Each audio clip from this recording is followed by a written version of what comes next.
It's Cardboard Time episode number 96, and I'm your host, Arwen Kathke.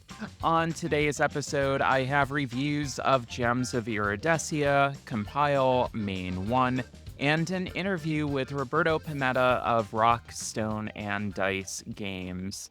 So this weekend, I did have an opportunity to take a little bit of a break, which was very nice. It's been a series of very busy and very engaging weekends, all the way going back to Dragon Con and Gen Con, which was kind of crazy. So since August, it's been wild. And coming up on October, it does look like it's getting a little bit better, but we'll see. I did get to go to the Capstone store last weekend and I got to see the warehouse as well. So stay tuned for my look at that. That's while I was down in Cincinnati for a friend's wedding. So it was great to see Chris down there and get a look behind the scenes at what goes on in the Capstone warehouse. So let's take a look at that shelf of aspiration. It is holding steady at 127. I had three games come in this week, or these past couple weeks, actually. The first one being Cafe Barras. I did purchase that down at the Capstone store while I was there. Defenders of the Wild, I got as part of a donation that I gave as part of a fundraiser. So that came in. And then two review copies, the first being Fuego, and then the second was actually an expansion to Juicy Fruits. That's a Mystic Island expansion. I was able to get Juicy Fruits out to the table solo, and I keep forgetting what a great game this is. It's really quite a lot of fun. Really enjoy it, and I do think that it needs a little bit more table time than it does get. And that's kind of the problem with getting newer games and that some of the old favorites you don't necessarily have time for all that often. And it is fantastic when they get to the table and remind you of why you like them in the first place.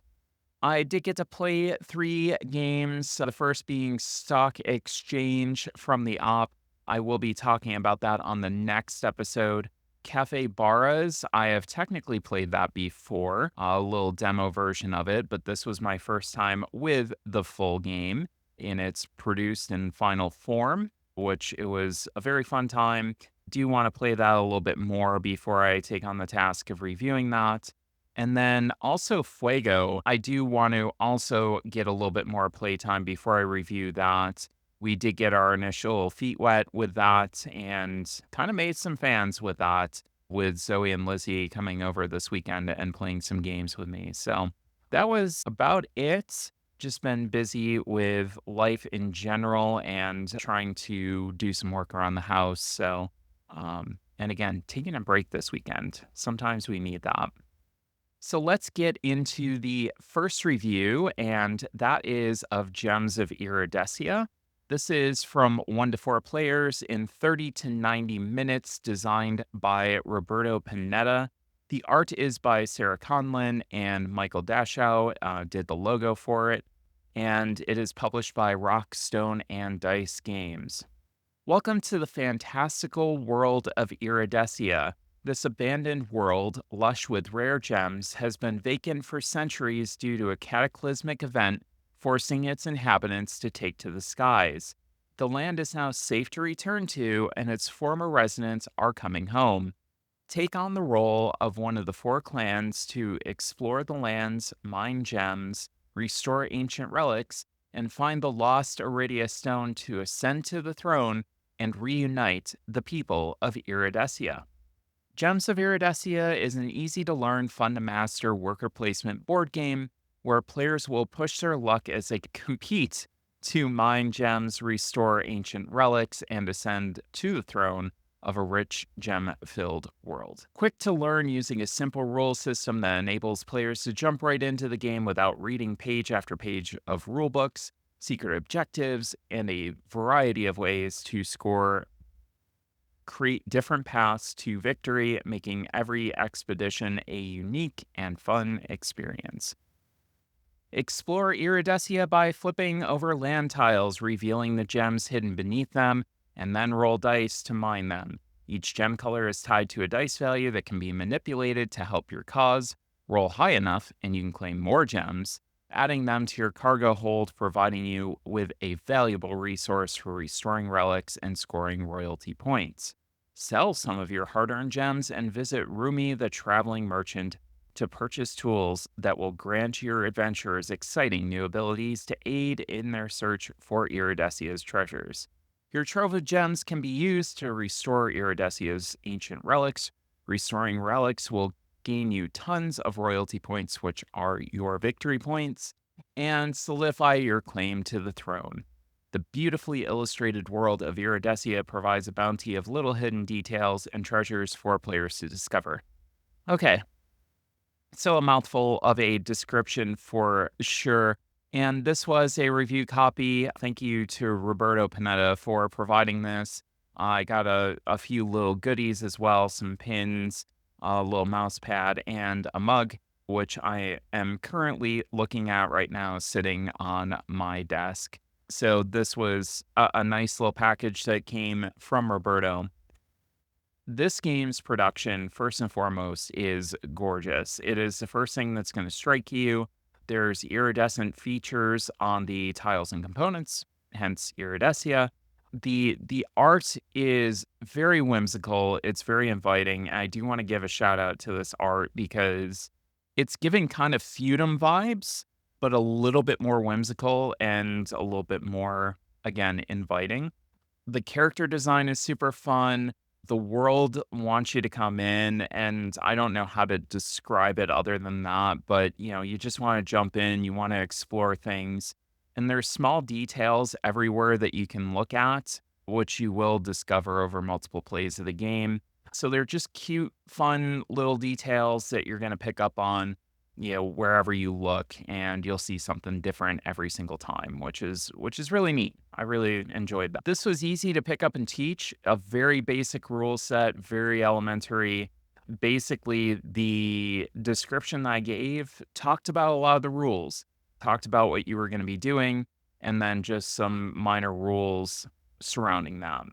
The game's mostly about order fulfillment and set collection, so you're trying to get these gems and mine them and then turn them in for coins or to be able to fulfill contracts. And that's pretty much what you're doing. The coins will grant you abilities that you can go and then get these new one-time abilities that'll help you out.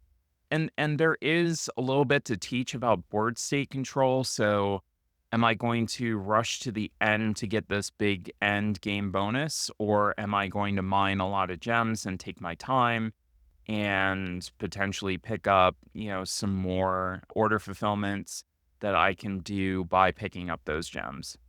I did also really like the push and pull economic aspect of this game, and I think that this is where it really shines, other than the artwork, where your balance basically between your ease of mining the gems and the value of gems gives you that push and pull. So you have dice that are giving you the understanding of what the value of the gems are, and that is what you have to roll in order to mine them.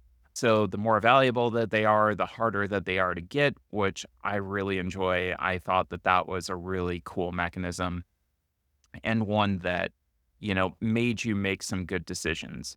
Which I really enjoy in a lighter weight, entry gateway game, which is what Roberto was going for here. I think it's another great lighter weight game to introduce people to the hobby with, especially if they're going to be more motivated by really solid production and artwork. If that's what's going to bring them in, that table presence, I think that this is one that can really bring some people in and introduce them to this world. The one drawback for some people, it wasn't necessarily for us, was the luck that's involved. And there is a significant amount of luck.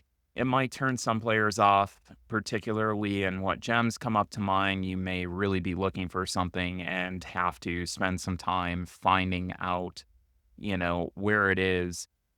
There are some mitigations with the cards that come up for your abilities that you can, get where you need to go, but it may take some work. So that might turn some people off. I didn't find it a problem for us. I thought that it was fine, but your more like heavy strategy players might not appreciate that as well. And then the last thing that I always touch on is color vision. The color vision for this game is really well done. And at the end of the podcast, there will be more details in the interview that I do with Roberto on the process that he took to make sure that it was a really good fit for all players.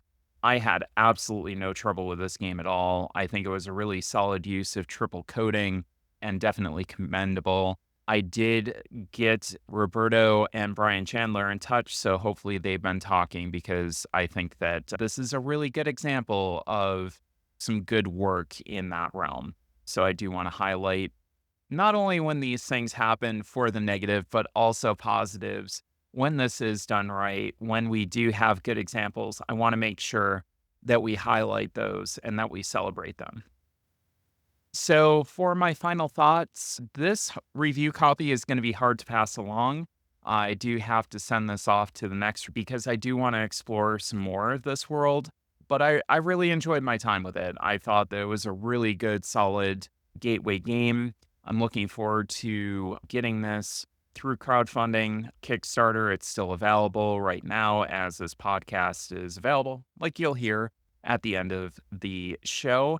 Um, but I do wanna have a copy so that I can get more of my friends into it. I think that it's the kind of game that, as I meet people and as I do things with coworkers and other people that I meet, out in the world through different experiences, this is something that I feel like a lot of people can, get into. So it's really accessible, it's gorgeous, and most of all, it's just a lot of fun as long as you don't mind that luck component. But if you need something that's going to accommodate the whole family and newer players, I think that this one might be for you. And, it's a really commendable job for Roberto as a first time designer. I think that this was a really well done game. There are some games that I get across my desk that I don't necessarily want to talk about and I don't talk about on the podcast, but I do want to really highlight some of those good design efforts, and this was one of them. So, Gems of Iridescia, for those who are interested, is still on Kickstarter at the time of the recording of this podcast and the time of the release. I feel like it'll have about 10 days. So, listen to the interview at the end of the podcast if this is something that you're interested in, and you'll get to find out more about Roberto's design journey. So, Gems of Iridescia. And I also want to talk about Compile. This is a two-player game for 20 to 30 minutes, designed by Michael Yang. The art is by Nolan Nasser and Alan Panikel, and it is published by Greater Than Games. In the card game Compile, you are competing artificial intelligences, trying to understand the world around you. Two players select three protocols each to test. Concepts ranging from darkness to water are pitted against each other to reach ultimate understanding. Play cards in your protocol's command lines to breach the threshold and defeat your opponent to compile. First to compile all three protocols grasps those concepts to win the game. Control your opponent's protocols with card actions, compile your own as fast as possible, and compile your reality. So first of all, thanks to Greater Than Games for the review copy and to Flat River Games for coordinating, getting it to me. This might need a little bit more explanation than the original BGG summary could give.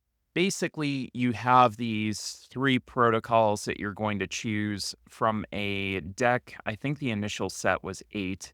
And you're going to take the associated deck of 6 cards that goes along with it.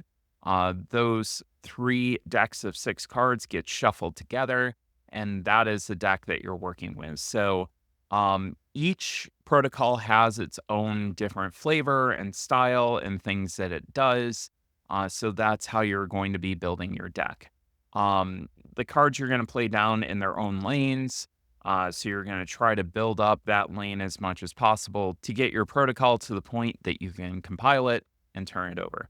To do that, you get 10 points in your lane from the cards that you put down. You have to beat your opponent's score by 2 in that lane. You compile the lane on your next turn if that condition exists. Once you do, you discard all the cards in that lane. Your opponent does the same. You can still play cards there for their effects, and your opponent is still going to be trying to close that lane out on their side as well. So there's a little bit of defense that you can play there. Normally, I don't ask for games like this. This is a type of game that I'm trying to get a little bit more into, and I'm trying to get some more solid offerings. I think the one that always comes to mind as kind of the gold standard for that two-player heads-up battle is Gosu X. And much like Gosu X, this is a game that's going to really reward multiple plays of the game so that you have an understanding of what options you want to draft together that kind of make that best combination for you. Each of the protocols, again, plays very differently from each other. So you get to kind of build up your strategy in that. And it took us about 2/3 of a game to really get into the groove of what each of the protocols focused on, what the flavor of them was, and how that kind of corresponded to the keywords that were on the protocol cards themselves. So they kind of tell you what they're going to do, but it's not necessarily super intuitive until you play it, until you get that feel for, what each of those protocols is bringing to the table. So I think next time that you play it, once you play that initial round, you have a much better understanding of how everything goes together, and you learn as you go. I think the thing that was most fun for me in this was the 3 sections on the cards. The top section is a persistent effect that doesn't get covered up even if other cards are played after it. So every round, you're going to have some sort of persistent effect that's going to happen. The middle part has an effect when the card is either played or uncovered, which could be a strategy to help you, or it can actually hurt your opponent for attacking you. So if that's uncovered, you might get a bonus, or your opponent might get a penalty, for uncovering that card. So I thought that that was neat. And then the bottom is also an effect that happens at the start or end of your turn. Usually you're going to want to cover that up as quickly as possible, but a lot of times that was paired with a top effect that was really good. So you want to make sure that you're playing those cards right. So it was a very cool way of handling that, where you have some of those abilities which are always showing and some of those other abilities which you could kind of strategically manipulate so that you were able to make the best choices possible. So I really enjoyed that. I thought that that was a cool mechanic. This also had a really gorgeous production. All the cards have like little shiny foil accents on each of them, which I thought was really neat. And then, this is relatively straightforward from a teaching perspective on its surface for the core gameplay loop. It's easy to dive into. That said, we did have quite a few edge cases on the cards, which weren't necessarily easy to figure out. They weren't necessarily intuitive. You could kind of go both ways with them. It wasn't like, oh, yeah, well, if we do this according to the rules as they're laid out, this is what's going to happen. We eventually kind of had to come to an agreement as players to, figure out how to handle them. I'm really hoping the designer, who is quite active on BGG, so that's a good thing, will put together a compiled FAQ. He's already answered quite a few questions, and I'm hoping that that all gets compiled into one document that you have a place that you can search and just say, okay, this is how you handle this. So it would be nice to have that central place that you could go to. I think these things are going to kind of come up more and more as, you get to know your decks well. You have a more, I don't want to say broken, but a more powerful setup where you're doing more things can cause more things to happen, cause more loops to happen. And I think that that's where you're going to see a lot of this come up. From a color vision perspective, I had no color vision issues whatsoever. Each card has both the color throughout and also the lane that it gets placed into is directly also printed on the card itself. So there's no situations I had where I had to determine, okay, well, where the heck does this go? It was all very intuitive. It was easy to separate them. So no problems from that standpoint at all. So, for my final thoughts, I thought Compile was the perfect definition of a lunchtime office card game. You're basically picking three protocols, shuffling the three decks of six, and going. It's quick enough to usually get two games in for an hour lunch break. You still have time to eat your food. There's already an expansion pack out, so there's little booster packs that they're going to be releasing. I'm hoping to see more of that. I think that that's a really cool strategy that you get to learn about. Hey, these are the cards that might fit my play style, or I might not be interested in these cards whatsoever. So I think the ability to customize your game like that is really cool with a very low price point for entry. I really don't have a huge desire to play many CCGs just because of all the rules, the strategy dump that goes along with it. But this is something that you can kind of sink your teeth into 20 minutes at a time, very portable. Bring your little deck box because it is very compact and you can just bring it to the lunch table and it's very accessible from that standpoint. I do feel like an FAQ will be very, very important to clarify the edge cases. Once I do see that, I think that this will be a game that hits the lunch table quite a bit with our group, as we're always searching for that game that's very compact, very easy to just carry with us down to the lunchroom, play it, pack up, and go. So I think that if you want that CCG experience and a lane battler without having all that rules overhead, this one might be for you, and that is Compile Main 1. Well, stay tuned because coming up next, we have our interview with Roberto Panetta. On today's interview segment, we have Roberto Panetta, designer of Gems of Iridescia and founder of Rockstone and Dice Games. Gems of Iridescia is Roberto's first crowdfunding campaign, and it's currently on Kickstarter and doing fantastic, I might add. You just hit the $65,000 mark, which is incredible. So, Roberto, welcome to Cardboard Time. Thank you. I'm really happy to be here. And yeah, it all feels a little surreal right now. So it's been pretty crazy. There's 13 days left to go. Feel like I've been running a marathon, but it's been fun. Well, we will get into the Kickstarter in just a little bit, but I'd like you to kind of introduce yourself as far as what your background and your history is in gaming, how you got started, etc. Yeah, absolutely. So actually, I studied design for about 7 years. So about 3 years in college and then 4 years in university. And at the time, I really thought I wanted to go into video game design. That was really one of my passions. But right out of university, I kind of accepted a job as an in house graphic designer at a commercial refrigeration company. And that ended up turning into a 15-year career at that company, which I transitioned from graphic design to sales. And I did sales for a really long time. And I was good at it, but I never really wanted to do sales. I'm a creative person. I wanted to do something more creative. So I had started working on this game kind of part time, evenings and weekends. And then last year I took the plunge and kind of like pulled the plug last May to jump into this full time. So since then I've been all in on this project. So it's been an amazing ride. So you are up in Canada. You might have to kind of differentiate what's the difference between college and university for those of us that are down in the States. Sure. So we do, I'm from Montreal. So here, what we do is we have high school until grade 11. And then after high school, you go to, I call it college, but it's actually called CEGEP here. And usually you have a 2 or 3 year program in CEGEP. And then if you'd like, you can continue on to university and do something a bit more specialized.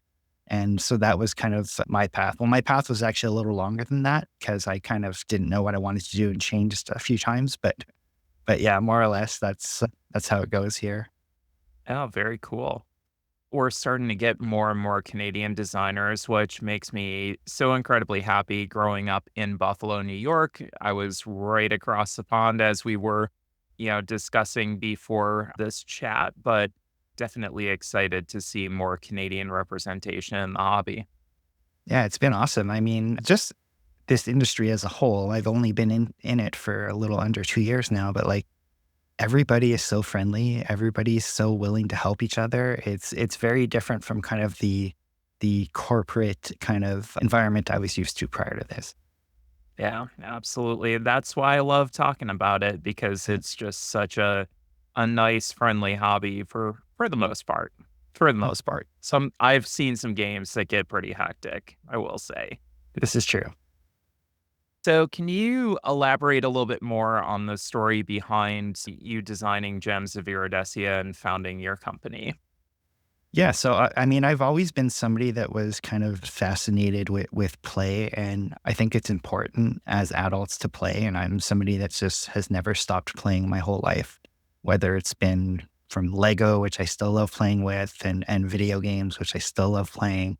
Even from a young age, I would kind of make I wouldn't call them board games at the time, but essentially I would create these rule sets around these kind of games that I would make just with my Legos. So I think it kind of started at a young age like that. And then a few years ago, kind of, I guess, early into the pandemic, I got really heavy into board games. And one of my favorite ones that I discovered was Lost Ruins of Arnak. I really kind of got obsessed with that game. And that was the game that really inspired me to try to try to make my own game. That's kind of when I started working on Gems of Iridescia. One of the things that goes into crowdfunding is building up hype for the launch. And I see a lot of people asking, do I just start on Kickstarter and hope that people see my project, or do I build up hype? And usually the answer is you have to build up hype beforehand. What did you do to kind of do that for the launch and to really build up that excitement and that audience for Gems? Yeah, so I'm very fortunate here in Montreal. We have a really lively local board game meetup group with quite a lot of members, and I go there regularly. And one of the friends I've met through there, his name is Jim Baker, and he actually had a successful Kickstarter a couple years ago for a game called Project EOS Rise.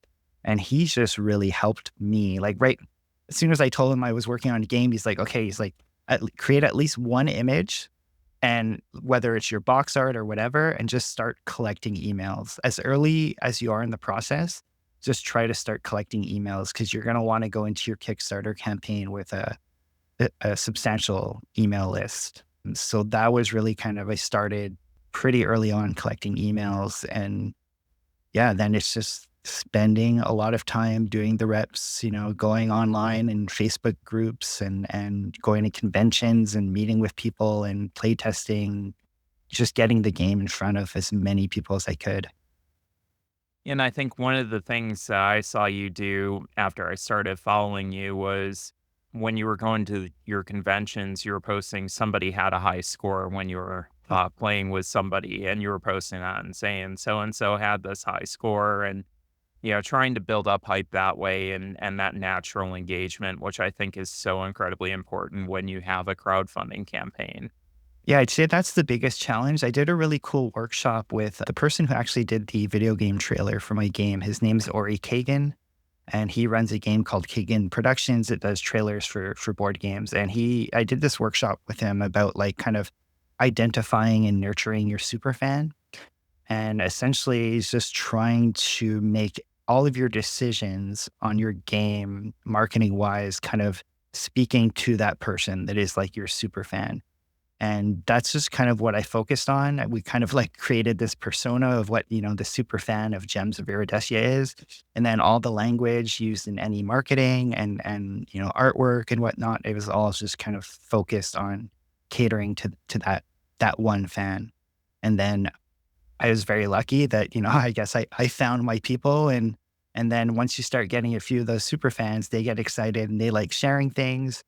And yeah, the Hall of, I think it's called the Hall of Champions or the Hall of Heroes on my website. I just started that at BGG Con last year, where it's just like, I'm just going to start keeping the highest score. When somebody breaks a high score, they can go on the website and, it gets people excited, and it gets people who want to play the game again because they're like, oh, I think I can do better now. How would you describe a Gems of Iridescia superfan? It's funny. So I designed the game for myself. Like that's when I was like, the super fan would be somebody like me who is somebody who really likes things that are somewhat like lighthearted. My favorite word to describe Gems of Iridescia is whimsical. I'd like to think it's whimsical in terms of the art style, the artwork. I like vibrant, colorful things. And yeah, I think that pretty much would be it. Oh, very cool. So I did notice before we jumped on the 10 plus age on the box, which is somewhat uncommon when it comes to those box fronts, talking about the age that's recommended for players. And I know that if you get below a certain point, you have to go through a little bit more hoops, to get that on the box. What made you decide with that 10 plus age range? Is it more suitable for families, etc.? Yeah, well, I thought with the artwork at least, it's definitely a family friendly game. And I consider myself a hobby ambassador. And one of the challenges I gave myself is I wanted to create a game that was accessible enough for newer players or maybe even slightly younger players, but that had enough depth of choice and enough strategy that, everybody at the table would be having fun, even if they're a little more experienced than maybe somebody that's new to the hobby. So, it's trying to find kind of that middle ground. I have flip flopped back and forth on the box between 14 plus and 10 plus. And it's really just because of what you mentioned before when it comes to certifications and then customs. Apparently, it's a lot easier customs wise if your game says 14 plus versus 10 plus in certain countries. So there's still a chance I might change that depending on some advice that I get. But for, I wanted to make sure that people knew that it was family friendly, at least in terms of theme. And that's definitely the feeling that I got from it. And the people that I play tested it with, a lot of people said, "Hey, this would be great for everybody in my game group, including some smaller children that really could get into the game with the theme." With the mechanics being fairly straightforward, although you've got some good strategy in there as well, which I really like to see. So that's very, very cool. Yeah, the idea too is so one of like the core values that I'm trying to instill for Rockstone and Dice is inclusivity. And I like the idea that anybody at the table can win in the sense that there is a lot of luck in the game. Like, there's dice rolling. There's, if the right cards come out at the right time, that can benefit your game.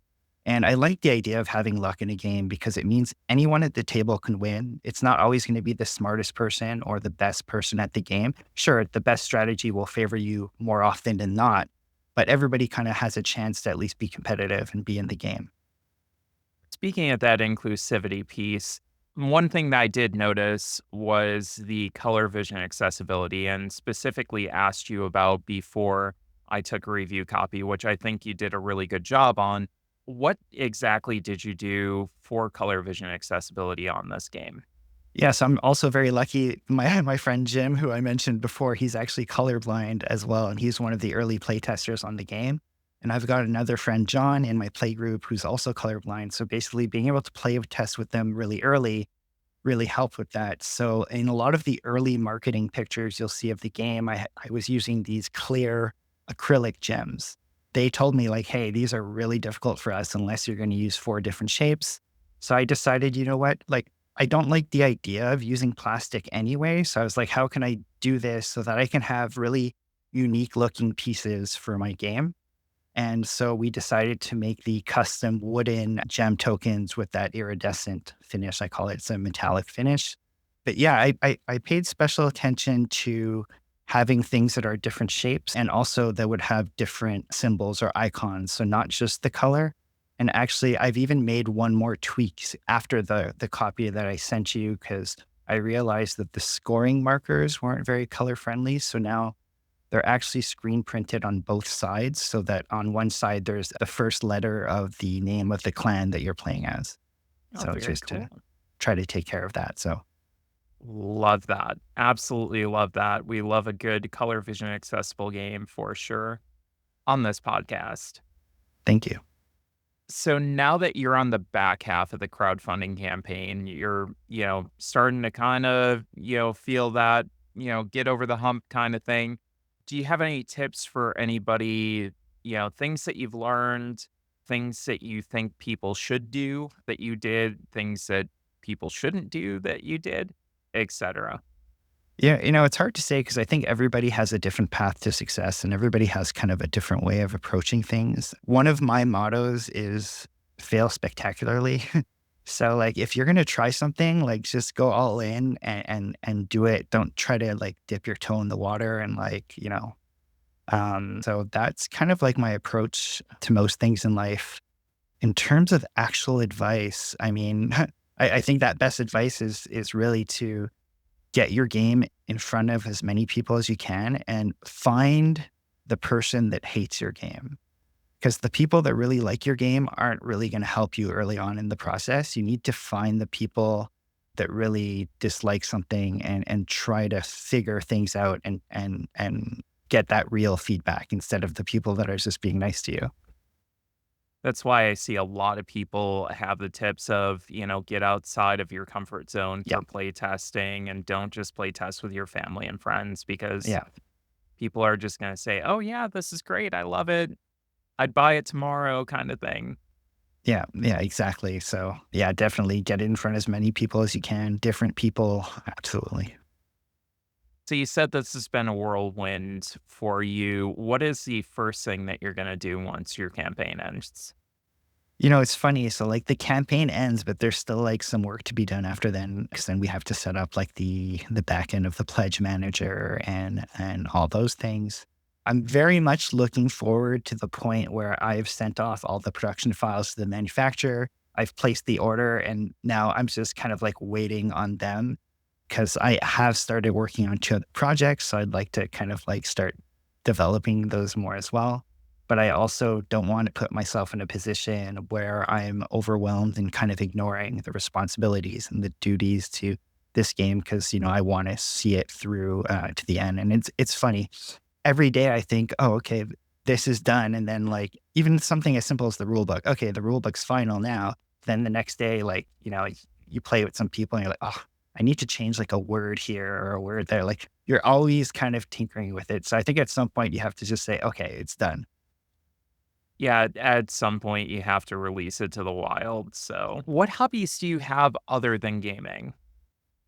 So you might be able to see behind me, but I'm a big Lego nerd. So I've got a lot of, I love collecting Legos and building those. Particularly, I love the Lord of the Rings sets and the Star Wars sets. So there's that. And I play a ton of board games. So that's a huge hobby.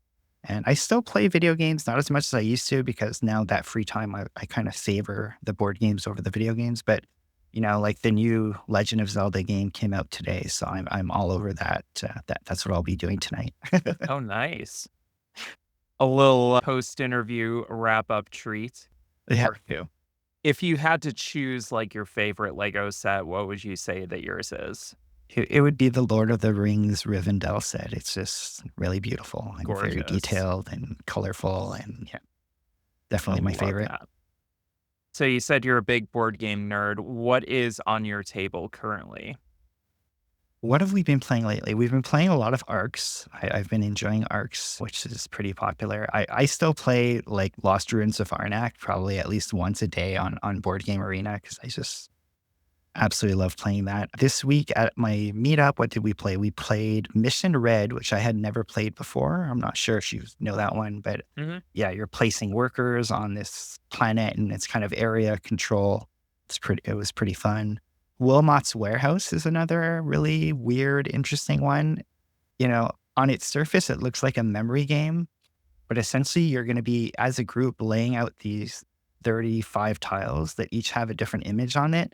And you're going to look at it, discuss what it is, and then put it face down. And then you won't see anything. And at the end of the game, you have to kind of tell the story to try to match things and remember how everything was. And it's just really funny and it just creates these really amazing stories.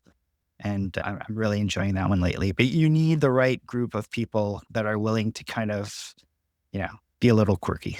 Yeah, dive in and really embrace it and Yeah. have fun with it. Yeah, I do happen to like those games. That one's new to me. I have not heard of that at all, so may Yeah, have it's to go check published that. by CMYK. It's actually based on a video game, but I didn't know the video game at all. And I checked out the video game after trying the board game, and it's really unrelated. Like I find it weird that they decided to put that name on the game. But yeah, I got to try a preview copy of it last year at BGG Con, and I just loved it. And then it came out recently, so I picked up a copy. Any conventions that are, like, your favorites that you wanna go back to, that you need to hit every single year? So my favorite ones are the smaller ones that take place in a hotel, like a BGG Con or a Tantrum Con, because you're really playing a lot of games. Like Gen Con is fun, but it's just really a shopping show and it's just too busy. I'll be at Essen, Spiel Essen next week, running demos of Gems of Iridescia there as well. I went to that one last year. It's kind of a shopping show as well, but the expo hall is like spread out into 6 or 7 different buildings, so it just feels less crowded and you can have conversations on the show floor, which is nice.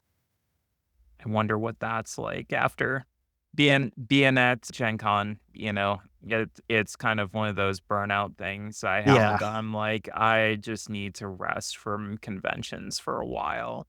yeah, for sure. The smaller ones where everybody's at the same hotel is nice because it's much more relaxed and you're just really there to have fun and kind of network. And if worst comes to worst, you just go back up to your room and say, "Okay, I'm done Exactly. with y'all for the night, and then I'll be back down tomorrow."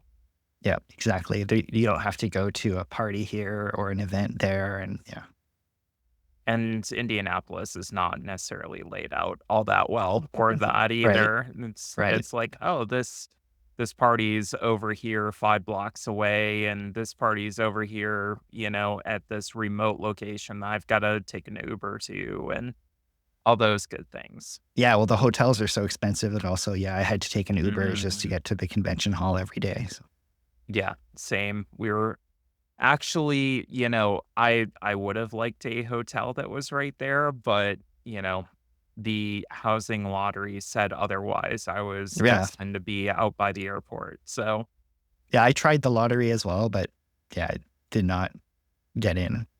I don't think it favors any of us. So how can people get a hold of you on socials? So usually at Rockstone Dice on Instagram, and if you look up just Gems of Iridescia on Facebook, we've got a Facebook page and a Facebook group. And then there's my website, which is rockstoneanddice.com. But I try to be a bit everywhere. I've been on Twitch a lot lately too. I'll be on Sunday afternoon. I'll be on Twitch with Amanda Panda, and we'll be playing 2 players, Gems of Iridescia online. So that should be fun. We love Amanda on this show as well. So that'll Nice. be very fun. I'll have to go check that out. I didn't And ask you though. What have you been playing lately? oh, geez, what haven't I been playing? So I just got Juicy Fruits back out again Okay. solo because I wound up picking up the expansion for it. It's really quite a neat little game that I like the sliding mechanism of trying to slide your tiles to gain resources and trying to figure out that very spatially compact puzzle of, making the most of your actions and making them most efficient. Arcs is sitting punched out. I'm waiting to play that. I heard that I should not play that two-player because I'm somebody that really just kind of likes to avoid conflict as much as Mm. possible, and apparently you just can't avoid Yeah, it. there's no avoiding conflict in that game. Yeah. I've never heard of Juicy Fruit though. I'll have to check that out. That sounds interesting. Yeah, it's a capstone game, and the expansion just came out for it, so I'm Nice. very excited to try the expansion content, but I need to refresh my memory a little bit. And then, Elder Scrolls, I've been trying to plug away at little by little because I have a video to make very soon. So And that's like more of a campaign yeah, game? Yep. Are you playing that solo or do you play that with a group? So I've got 2 sessions going. One is with a group right now, and then the other is solo. So the majority of my play has been solo, but I wanted to make sure that I got both kind of sides of the coin. Yeah, it looks really cool, but I'm kind of like, I'm like, oh, I can't get that because I don't have the time to dedicate to. It's very time and price point dependent. If you have Mm, the time, it's absolutely worth it. If you don't have the time, I don't yeah, know. eh, I still might make time for it, to be honest, even that's though I've got a lot to work on. I might make time for it. So, one last plug for Gems of Iridescia. When does the crowdfunding campaign end? Just so that everybody knows. yeah. So the Kickstarter ends on October 10th, so we're 13 days left. Awesome. Well, I am definitely looking forward to getting my finished copy in the mail. I backed it. I Oh, thank needed you so much. That means a I lot to me. I absolutely needed this. My fiance absolutely loved it. The people that I also played it with absolutely loved it as well. So, trying to send people over there. And for everybody in the audience, you should go over there as well and check that out on Kickstarter before it ends. Thank you so So, much. yeah, Roberto, thank you so much for appearing on the show and hope to hear more from you. I'm excited about these other projects that you're working on. Your first time at bat has been spectacular. So Thank you. I'm looking forward to more from you. Yeah, I can't wait to get the next projects out in front of people. That'll be awesome. Looking forward to it. And I think that'll do it for us today. If you want more information on Cardboard Time, you can check out our website at cardboardtime.com. My Instagram is at cardboard_time and Blue Sky at cardboard time. The Discord over on the Tabletop Express server is always great. You can email me for an invite or go to that website. There is a link directly from there. And you can always send me questions, suggestions, or ideas for discussion topics at that email, cardboardtime@gmail.com. So, as always, thanks again for listening. We'll see you around the table in 2 weeks for another episode of Cardboard Time.